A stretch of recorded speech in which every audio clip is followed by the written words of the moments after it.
Hello student, welcome back to my YouTube channel Lucent GK with short trick। आज का हमारा topic है भारत का इतिहास। भारत का नामकरण मतलब भारत के इतिहास में भारत का नाम भारत क्यों पड़ा। इसके और भी नाम है, भारतवर्ष है, हिंदुस्तान है, इंडिया है। तो ये नाम किस तरह किन देशों ने दिए थे, मतलब किन लोगों ने दिए थे वो देखते हैं। भारतवर्ष भरतों का देश नाम मिलता है, वो महाकाव्य था पुराणों में। भारतवर्ष नाम राजा भरत के नाम पर रखा गया था। सिंधु नदी के कारण भारत का नाम सिंध प्रदेश है। सिंधु नदी को जो प्राचीन यूनानी थे वो हिंदू कहते थे, यानी कि वो स को है बोलते थे, इसलिए सिंधु नदी के कारण इसको हिंदू कहते थे। आगे है यूनानी। यूनानी भारत को क्या कहते थे, वो इंदे बोलते थे। यूनानी जो थे वो इंदे बोलते थे। अरबी थे वो कहते थे, अरबी हिंद कहते थे। मध्यकाल में भारत को हिंदुस्तान कहा जाने लगा, यानी मध्यकाल भारत को क्या कहा जाने लगा, हिंदुस्तान। क्योंकि ये देखते हैं, जोधा अकबर देखते हैं, मतलब मुगल काल में जो था ना वो हिंदू, तो भारत को हिंदुस्तान बोलते थे कि हिंदुस्तान की धरती पर। इंदे के नाम पर इंडिया पड़ा। जो यूनानी लोग थे वो भारत को क्या कहते थे, इंदे कहते थे, और इंदे के नाम पर अंग्रेजों ने क्या रख दिया, इंडिया रख दिया। भारतीय इतिहास को कितने भागों में बांटा गया है, ये 3 भागों में बांटा गया है। भारतीय इतिहास को 3 भागों में बांटा गया है। ये श्रेय को जाता है क्रिस्टोफ सेलियरस को, क्योंकि इसको श्रेय इसलिए जाता है क्योंकि इसने भारतीय इतिहास को 3 भागों में इसलिए बांटा ताकि इतिहास को समझने के लिए आसान हो। एक प्राचीन भारत, एक मध्यकालीन भारत और एक आधुनिक भारत। और जो क्रिस्टोफ सेलियरस था ये जर्मन का था। आगे है इतिहास जानने के स्रोत। इतिहास जानने के स्रोत धर्म ग्रंथ से पता चलता है, ऐतिहासिक ग्रंथ से पता चलता है, विदेशी यात्रियों का विवरण, पुरातत्व संबंधी साक्ष्य। धर्म ग्रंथ में वो होते हैं जो धर्म से रिलेटेड होते हैं, जैसे वेद है, वेदांग है, पुराण है, उपनिषद है। ऐतिहासिक होते हैं आगम, जातक, अष्टाध्यायी, राजतरंगिणी, जिनको ग्रंथ बोला गया है, जैसे कि अष्टाध्यायी पाणिनि ने की थी, राजतरंगिणी कल्हण द्वारा लिखी गई थी।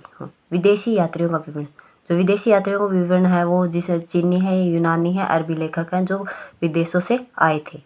पुरातत्व संबंधी साक्ष्य वो हैं जो जिसमें स्तंभ अभिलेख हैं और जो सिक्कों पर लेख लिखे गए हैं उनसे जो पता चलता है वो। वेद, आगे हैं वेद के रचयिता महर्षि कृष्ण द्वापायन वेदव्यास हैं। मतलब इनके वेदों की जो रचना की थी वो वेदव्यास ने की थी। ज़्यादातर जो आंसर था वो वेदव्यास ही होता है, पूरा नाम बाई चांस ही आता है।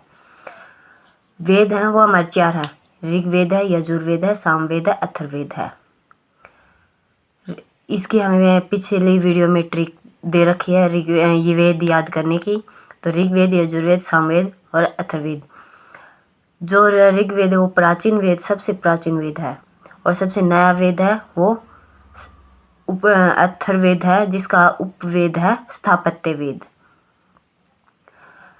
जो ऋग्वेद जैसे सबसे प्राचीन वेद है ऋग्वेद, उसका जो उपवेद है वो आयुर्वेद है। इसको पीछे की वीडियो में हम बता चुके हैं कि इसको कैसे याद किया जाए, लेकिन एक बार फिर से रिपीट करते हैं। ऋग्वेद जैसे ऋषि, से ऋषि, मतलब ऋषियों की आयु क्या होती थी, बहुत ज़्यादा होती थी, इसलिए आयु ऋग्वेद से आयुर्वेद। और अथर्ववेद जैसे आजकल के टाइम क्या होता है, सब अर्थ निकालते हैं, उस चीज़ का मीनिंग निकालते हैं, इसलिए उसको उस मीनिंग के आधार पर उसे स्थान देते हैं कि किस स्थान पर रखा जाए, तो इसलिए स्थापत्य वेद।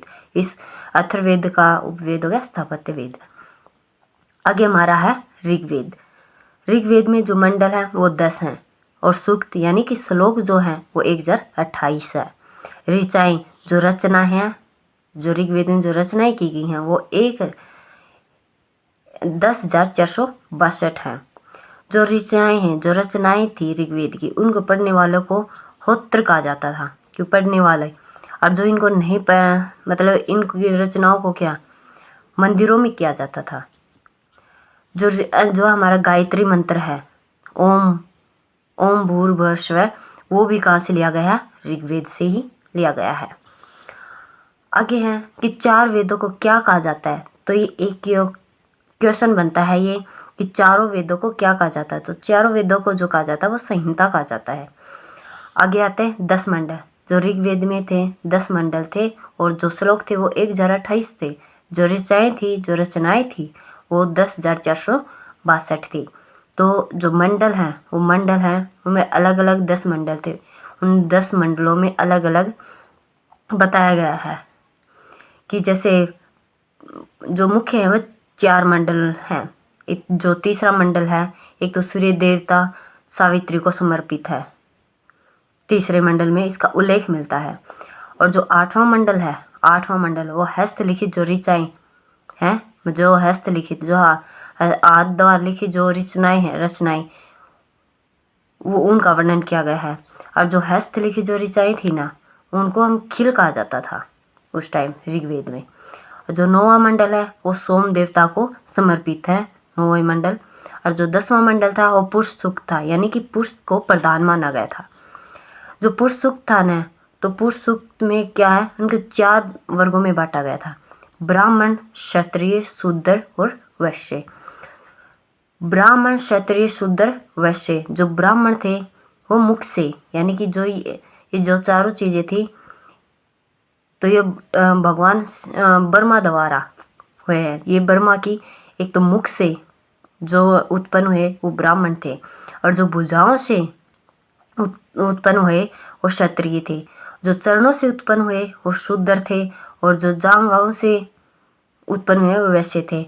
ये भगवान श्री ब्रह्मदेव का